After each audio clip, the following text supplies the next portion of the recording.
So what is this digital signage all about? This is the question I often get asked since I started working in the digital signage industry. And it's not just my friends or family asking, but also business people of various professional backgrounds. And not just until recently, when I was attending one of the networking events, it made me realize that even though digital signage has been around us for a while now, most of us would not associate the term digital signage with anything specific. So if you're not entirely sure what digital signage is, but would like to find out, keep watching. Let's start with a shopping centre.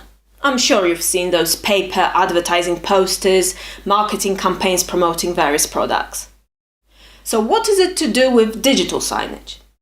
Digital signage is exactly that, but in a digital format. What's more, the content you see on the screen is no longer static. It's often dynamic, it can be interactive. For example, it can show live promotions, change content based on time of the day, or even trigger change depending on the audience watching it.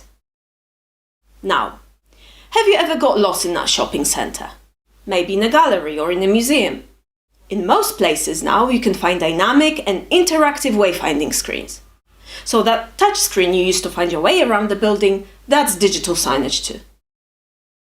What about quick service restaurants? Well, if you've been to that popular fast food chain, and I'm sure you have, you've seen those digital menus above the counter. Or maybe you've even used the self-ordering kiosks to avoid queues. And now, what about corporate environments, receptions, offices? What about schools, universities, hospitals, banks, airports, railway stations? In all these places you can find digital signage nowadays.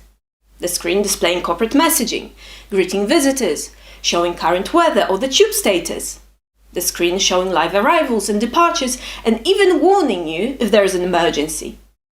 All of this is called digital signage. So there we go. Hopefully I've made digital signage sound at least slightly more familiar. However, if this video still hasn't answered all your questions and you'd like to find out more about digital signage, just drop me a message and I'll be happy to help. Thanks for listening.